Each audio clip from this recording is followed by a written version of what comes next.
Gumaganda ang paligid kung bawat tao ay puno ng pag-ibig.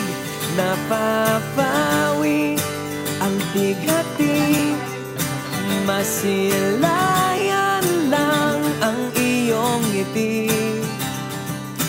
Okay gandang isipin ang isang mundong puno ng pag-ibig.